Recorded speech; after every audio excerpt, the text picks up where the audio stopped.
하나님 오늘 우리에게 주시는 생명의 양식 은혜의 말씀은 마태복음 12장 30절로 37절, 마태복음 10장 32절 33절 말씀, 반드시 거두게 될 우리 입술의 열매 제목을 가지고 말씀을 보셨습니다. 나와 함께 아니하는 자는 나를 반대하는 자요, 나와 함께 모으지 아니하는 자는 해치는 자니라.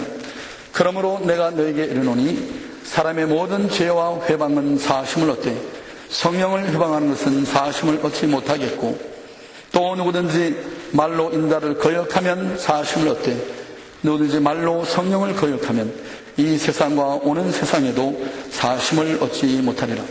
나무도 좋고 실과도 좋다 하든지 나무도 좋지 않고 실과도 좋지 않다 하든지 하라. 그 실과로 나무를 아느니라. 독사의 자식들아, 너희는 악하니 어떻게 선한 말을 할 수 있느냐? 이는 마음에 가득한 것을 입으로 말합니다. 선한 사람은 그 쌓은 선에서 선한 것을 내고 악한 사람은 그 쌓은 악에서 악한 것을 내느니라.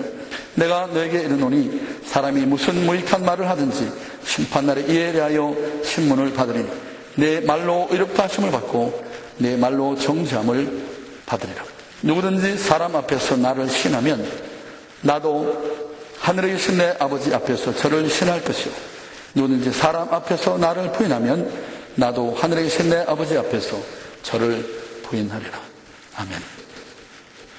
지난 몇 주 동안 저는 하나님의 은총을 누리며 사는 삶의 비결에 대해서 여러분께 나눴습니다.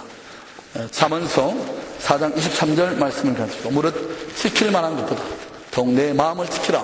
생명의 근원이 이에서 남이니라. 생명의 근원인 우리의 마음을 잘 간수하고 지켜야 할 것을 말씀드렸고요.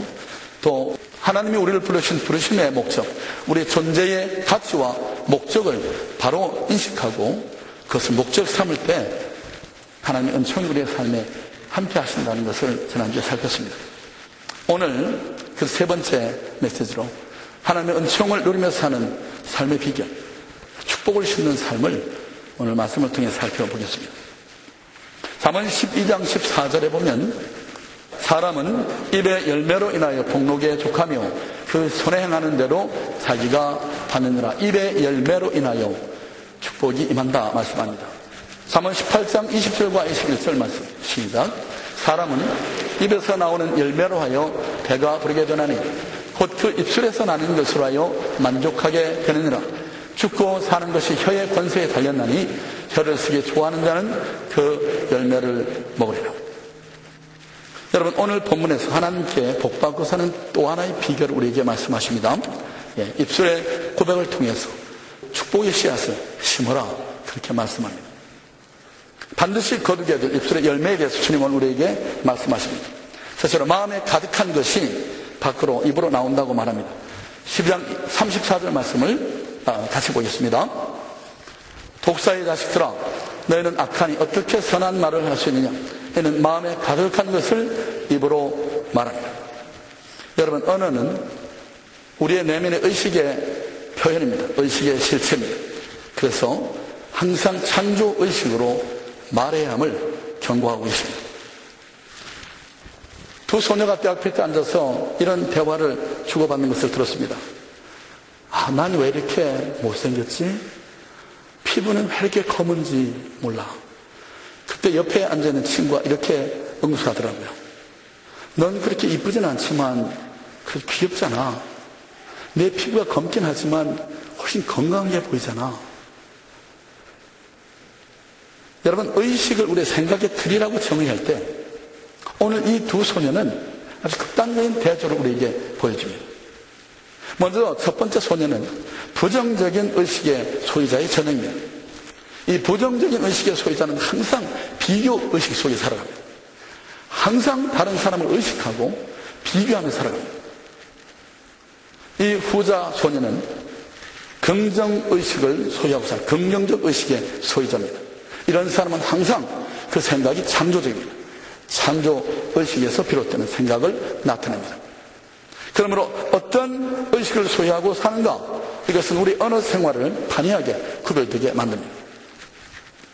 이 비교의식은 부정적인 자상을 우리에게 심습니다. 그래서 자신을 포함한 모든 대상을 부정적인 시각으로 바라봅니다.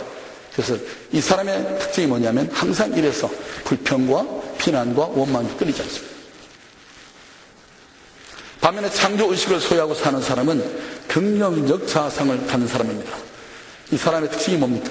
모든 대상을 향해서 격려와 힘이 되어집니다. 이 언어는 우리 의식의 실체이기 때문에 여러분이 우리가 의도적으로 창조의식을 소유하고 살아가야 할 그런 마음의 소원을 여러분 가지시길 주님으로 바랍니다. 여러분 생각의 틀, 다시 말해 어떤 의식의 소유자인가에 따라서 우리의 삶의 운명이 결정되어집니다. 왜 그렇죠?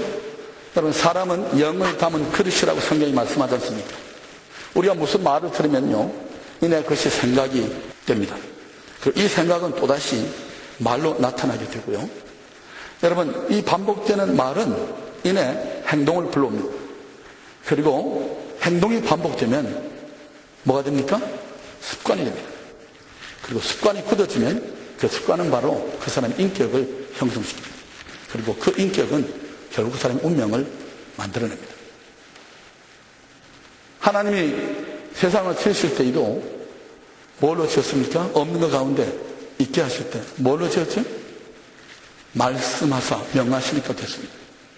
오늘날 영이 소통되는 통로가 뭔가? 말입니다. 입술의 권세를 사용해서 하나님이 축복을 그 사람에게 불러오기도 하고 저주를 불러오기도 하는 것입니다. 한 어린아이, 유약한 어린아이를 할지라도 In the name of Jesus Christ, I command you, evil spirit. 그리고 명령하면 어둠의 권세가 떠나갑니다.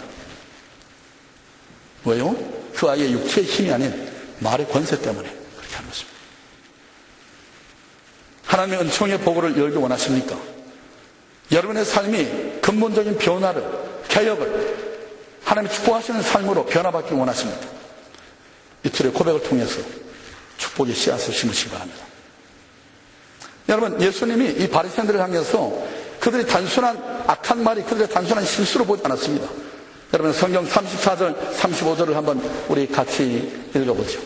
34절 35절 독사의 자식들아 너희는 악하니 어떻게 선한 말을 할 수 있느냐. 이는 마음에 가득한 것을 입으로 말합니다. 선한 사람은 그 쌓은 선에서 선한 것을 내고 악한 사람은 그 쌓은 악에서 악한 것을 내느니라. 마음에 가득한 것, 그것이 악하기 때문에 악한 말이 나온다고 말하는 것입니다. 그럼 문제는 우리가 무엇을, 어떤 것을 평상시에 마음에 품고 사는가? 다시 말해 여러분의 일상에 생각의 창고에 두고 지내는 것이 뭔가? 인벤토리 관리를 잘 하셔야 됩니다. 여러분 이런 경험하신 분 없습니까? 제가 그랬거든요. 옛날에 처음에 바둑을 뜰 때요 매일 방학 때 막 반나절 이상 걸 막 그 하숙집 주인 아저씨랑 바둑 떴어요. 그럴 때 말이죠. 교회에 제가 학생회 회장이었었는데 새벽 기도를 이제 또 일주일에 며칠은 새벽 기도 나갔는데 새벽 기도 나가가지고 목사님 말씀 마치고 기도하려고 거꾸로 앉으면요 이놈의 바둑판이 그냥 머리에 탁 떠가지고 나 이거밖에 생각 안 납니다. 기도가 안 되는 거예요. 이 웃는 분들은 경험이 있으신 분들 같아요. 우리가 평소에 뭘 생각하는가 이게 그렇게 무서운 겁니다. 언어는 우리의 내면의 의식의 실체입니다. 밖으로의 표상입니다. 그래서 우리가 의식적으로 창조의식을 마음속에 품고 살도록 노력해야 됩니다. 여러분 가벼운 말은 그 사람의 생각이 천박함을 드러냅니다. 조심스러운 말은 그 사람의 진지함을, 성격을 나타냅니다. 교묘하게 꾸미는 말은 그 생각이 거짓으로 비틀어졌음을 보여줍니다. 어쩔 수 없이 본연의 모습이 그대로 드러나지는 것입니다. 그것은 수학을 배우거나 논리를 배운다고 해서 여러분 감춰지는 것이 아닙니다. 때와 장소에 따라서 그래서 시적절하게 말할 수 있는 능력, 이것은 너무나 귀한 것입니다. 여러분 금주 암송성가 뭐였죠? 골로새서 4장 6절 말씀 한번 우리 같이 다시 읽어보겠습니다. 시작. 너희 말을 항상 은혜 가운데서 소금으로 고르게 함같이 하라. 그리하면 각 사람에게 마땅히 대답할 것을 아니라. 상황에 따라서, 대상에 따라서 적절한 말을 해줄 수 있는 능력, 여러분 이것처럼 귀한 것이 또 어디 있겠습니까? 그것은 여러분이 의도적으로 노력을 들이지 않으면 저절로 되는 것은 아무도 없습니다. 우리의 내추럴한 인간 본성은 입만 열면 남을 헐뜯고 부정적으로 말하는, 불평하고 원망하는, 감사하기보다 원망하는, 이것은 노력 안 해도 저절로 된 것입니다. 왜요? 타락한 인간 본성이 세팅이 그렇게 되어 있기 때문에. 그것을 우리가 리버스하려면은 그만한 노력이, 에너지가 들어야 되는 것입니다. 과장되게 말하거나 자랑 늘어놓는 사람 보면요, 마음속에 항상 자신감이 없기 때문에 안정감이 없어서 그런 것입니다. 언어가 욕되고 거친 사람, 예 없습니다. 과거에 진 상처가 너무 커가지고 그 분노를 품고 살기 때문에 그렇습니다. 부정적인 언어 습관을 가진 사람, 여러분들 아십니까? 두려움이 많은 사람들, 상대적으로 마음에 두려움이 많은 사람들, 비판적인 말을 하는 사람, 마음에 비통함의 쓴뿌리를 가지고 있는 사람들이죠. 네. 여러분의 언어 생활이 일상적으로 어떠한가 하는 것을 이 시간 말씀을 듣는 동안에 하나님께서 진단을 받기를 원합니다. 그리고 이 시간에 여러분 예배를 떠나기 전에 결단하십시오. 내가 이 언어 습관을 고치리라. 그것은 봤잖아요. 결국 우리의 운명을 결정하는 것이 되기 때문에 그렇습니다. 반면에 항상 다른 사람을 격려하는 사람, 자신의 마음이 여유롭고 행복하기 때문입니다. 부드럽게 말하는 사람, 언어가 항상 유순한 사람, 마음속에 사랑과 정이 많은 사람이죠. 거짓말을 도무지 할 줄 모르는 진실된 말만 하는 사람, 그 마음이 정직하기 때문에 그런 것입니다. 마음에 있는 것이 나오는 것입니다. 여러분, 우리의 마음은 예수 그리스도로 말미암아 거듭나는 순간에 그런즉 누구든지 그리스도 안에 있으면 새로운 피조물이라, 이런 것은 지나갔으니 보라 새 것이 되었도다. 우리는 그리스도 예수의 마음을 이식받은 사람입니다.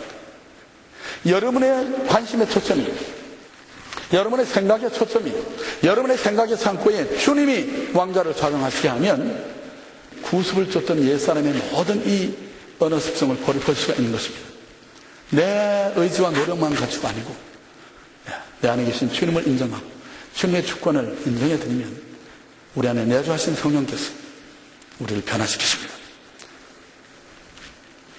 하나님의 주권을 인정해드리고 창조의식, 건설적인, 세우는 이런 말에 목숨을 걸기 바랍니다.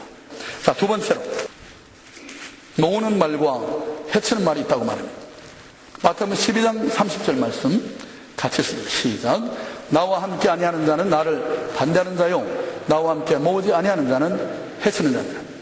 마태복음 10장 32절 말씀 시작. 누구든지 사람 앞에서 나를 시인하면 나도 하늘에 있는 내 아버지 앞에서 저를 시인할 것이요. 33절은 누구든지 사람 앞에서 나를 부인하면 나도 하늘에 있는 내 아버지 앞에서 저를 부인하리라 말씀하십니다. 사랑하는 성도 여러분, 긍정의 말, 믿음의 말을 흡수하고 주님이 말씀합니다. 여러분 30절에 보시면 주님 사역에 동참하지 않는 사람은 결국은 주님을 대적하는 자다 그렇게 말합니다. 그래서 그러므로 바리새인들이야말로 마귀에게 속해서 마귀의 조종을 받는 대적의 무리다 그렇게 말하는 겁니다. 여러분 이 말씀의 배경은요, 앞서 주님이 귀신 들려가지고 벙어리 되고 소경된 사람을 귀신을 쫓아내서 고쳤습니다. 그 때문에 주변의 사람들이요, 이번엔 진짜 구약이 약속된 다윗의 자손 메시아시구나 그래가지고 막 흥분이 됐어요. 기쁨으로 하나님께 영광을 돌렸는데 그 은혜와 감격의 자리에 초를 치는 무리들이 있었습니다. 누구죠? 바리새인들이었어요. 모두가 다 하나님의 역사를 보고 영광을 돌리며 기뻐하고 있는데 그 순간에 이 바리새인들이 싹 나타나가지고 예수님을 시기한 나머지 이렇게 말합니다. 저가 귀신의 왕 바알세불을 힘입어서 귀신을 쫓아내는 거야. 그러니까 그 말을 들은 주변의 사람들의 생각이 갑자기 혼동이 되기 시작했어요. 오, 그럴 수도 있겠네. 이렇게 된 겁니다. 그때 주님께서 그 순간을 놓치지 않고 하신 말씀이 오늘 본문의 말씀입니다. 긍정의 말, 믿음의 말을 하라고 말합니다. 시기와 질투를 부추겨서 주님의 몸 공동체를 일관시키고 주님의 구원 사역을 방해하는 이 거짓말, 이것이 마귀의 역사라는 무서운 경고의 말씀을 우리에게 들려주는 것입니다. 그러므로 여러분, 우리는 하나님의 가족으로 믿음의 공동체 안에서 예수 그리스도께로 사람을 모으는 자입니다. 흩트는 자입니다. 여러분, 주님께로 마음을 사람들을 모은다 흩은다 하니까 여러분 이상하게 생각하는데 그건 의미는 바로 주님의 교회입니다. 우리가 주님의 몸이잖아요. 공동체에서 사람을 모으는 자들과 흩트는 자들이 있다고 말씀하는 것입니다. 우리 자신들을 냉철하게 성찰해 볼 필요가 있습니다. 특히 이어서 31절과 32절 말씀에 보면 사함받지 못할 성령 회방죄에 대해서 경고하고 있습니다. 문맥에 비춰보면 여러분, 성령을 회방하는 죄는 사함을 받지 못한다. 어떤 사람이 성령 회방하는 사람들 있죠? 여기에 뭐 신학적인 논리가 분분하지만 본문의 컨텍스트 안에서 아주 클리어합니다. 뭡니까? 어떤 사람들이죠? 주님을 향한 믿음을 갖지 못하도록 방해하는 자들. 다시 말해 주께로부터 해치는 자들. 성령이 하시는 역사를 의도적으로 고의적으로 회방하는 자들. 사함이 없다고 말하는 겁니다. 이건 무서운 말씀입니다, 여러분. 사람들로 하여금 믿음의 길에 서지 못하도록 실족시키는 죄, 그것을 말하는 것입니다. 여러분, 이 믿음에서 실족하게 하는 이 죄의 중대성을 마태복음 18장 6절 7절에서 주님이 경고하셨습니다. 같이 읽어보죠. 시작. 누구든지 나를 믿는 이 소자 중 하나를 실족케 하면 차라리 연자 맷돌을 그 목에 달리고 깊은 바다에 빠뜨리는 것이 나으니라. 그리고 이어서 이 실족케 하는 죄에 대한 심판을 그 다음 경고하십니다. 우리 8절부터 10절 말씀을 또 보겠습니다. 마태복음 10장 8절로 10절 시작. 만일 내 손이나 내 발이 너를 범죄케 하거든 찍어내버리라. 불구자나 절뚝발이로 영생에 들어가는 것이 두 손과 두 발을 가지고 영원한 불에 던지는 것보다 나으니라. 만일 내 눈이 너를 범죄케 하거든 빼어내버리라. 한 눈으로 영생에 들어가는 것이 두 눈을 가지고 지옥불에 던지는 것보다 나으니라. 삼가 이 소자 중에 하나도 없음 여기지 말라. 너에게 말하는 저희 천사들이 하늘에서 하늘에 계신 내 아버지 얼굴을 항상 배웁느니라. 한 영혼이 소중한데 이 영혼을 실족시키는 그 사람에게는 화가 있다 말씀하셨습니다. 내가 덕을 나타내지 못하고 내가 주의 사랑을 나타내는데 인색해서 내 주변에 어떤 사람이 복음을 향해서 마음을 닫아 걸게 됐다. 심각한 죄가 되는 것입니다. 항상 우리가 그래서 얼러트가 돼서 센시티브해야 되는 것입니다. 긍정의 말, 믿음의 말을 힘쓰십시오. 여러분, 우리의 말에, 우리 속담에 말 한마디가 천냥빚을 갚는다, 그런 말 있잖아요. 여러분, 천금이 문제가 아닙니다. 때로 말 한마디가 생명을 살리기도 하고 죽이기도 하는 것입니다. 2차 대전에 참전했던 해군 병사 한 사람이 크게 부상을 입고 제대를 하게 됐습니다. 아무것도 모르는 부모들한테 전화를 걸었습니다. 그리고는 어머니, 그런데요, 저 친구가 심하게 부상을 당했거든요. 이 부상당한 친구가 우리 집에 좀 가고 싶다고 그래서 제가 집에 같이 좀 데리고 가려고 그러는데 어머니 받아주시겠어요? 어떻게 부상을 당했는데 다리도 하나 잘려나갔고요, 팔도 하나고요, 눈도 하나 파편에 맞아서 실명이 된 친구예요. 어머니가 잠시 생각하더니만 주저주저하는 목소리로 야, 물론이지 데려오렴. 그렇지만 너무 오래 있는 것은 곤란하지 며칠이면 괜찮아 라고 대답했다고 합니다. 부상당한 친구가 오래 함께 머물면 곤란하다는 뜻이겠죠. 이틀 후에 그 집에 전부가 급보가 날라왔습니다. 해군 제독이 보냈는데 그 집 아들이 부대 막사에서 창문에 뛰어내려서 자살을 했다는 내용이었습니다. 얼마 안에서 시신이 도착했습니다. 아들의 시체를 보니 눈이 하나요, 팔이 하나, 다리가 하나뿐이었습니다. 이 어머니가 자기와 아들이 마지막으로 나눈 대화를 떠올리고는 대성통을 하고 울었다는 이야기였습니다. 여러분, 우리는 늘 이 말을 조심해야 됩니다. 상대방 입장에서 한 번쯤 고려하고 말할 수 있는 여유. 데이라고 하는 분이 쓴 글에 새 황금문이라고 하는 글이 있습니다. 우리가 말을 하려고 할 때 통과해야 하는 문들인데 이 문들만 잘 무사히 통과하면 황금 동굴에 이르게 된다. 뭐 이런 교훈적인 그런 이야기입니다. 여기 세 가지 문이 뭐냐면, 첫째는 여러분이 말을 할 때 여러분이 세 가지는 한번 꼭 기억해 주세요. 첫째, 나는 지금 참된 말을 하고 있는가? 내가 말하는 이 말은 진실한가? 소스가 분명하지 않으면 어떻게 됩니까? 그러면 확인될 때까지 하지 말아야 되겠죠.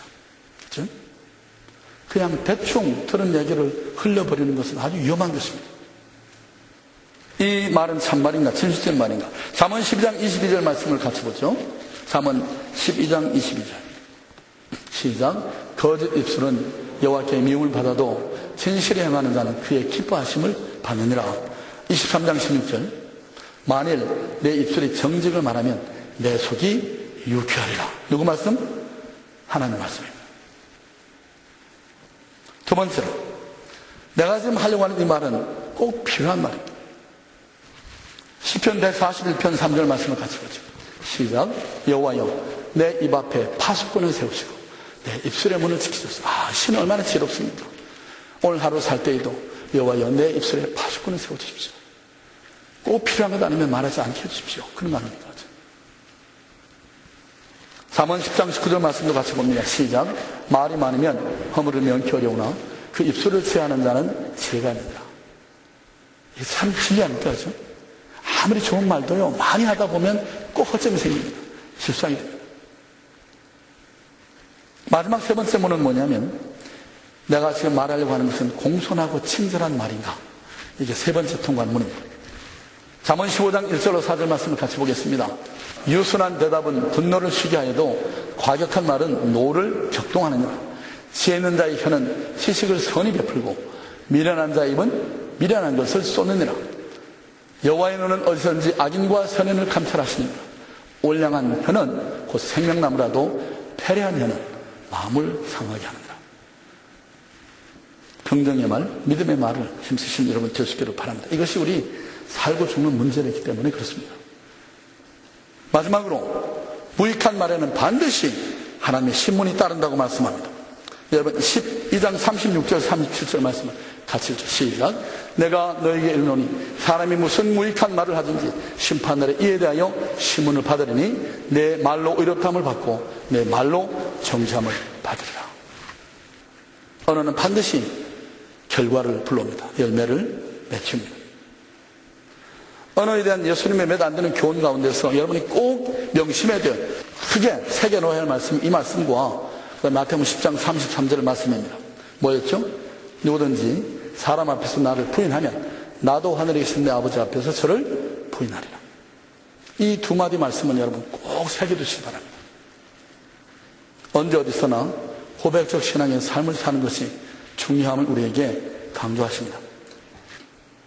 이사야 57장 19절 말씀 우리가 지난주에 살폈습니다. 입술에 열매를 지는 나 여호와가 말하노라. 하나님은 우리 입술에 열매를 지신다 그렇게 말했습니다. 그래서 여러분이 축복을 심고 긍정의 말을 심고 이렇게 할 때 그 말 그대로 되게 하신 하나님을 말씀합니다. 제가 말씀드리는 건 성경이 제시하는 대화법 4가지입니다. 여러분 상대의 치부를 들춰내거나 업신 여기는 말을 삼가십시오. 오히려 장점을 말해주고 칭찬과 격려의 말을 힘쓰는 여러분 되길 바랍니다. 한번 여러분 이렇게 한번 팔레시를 세워보세요.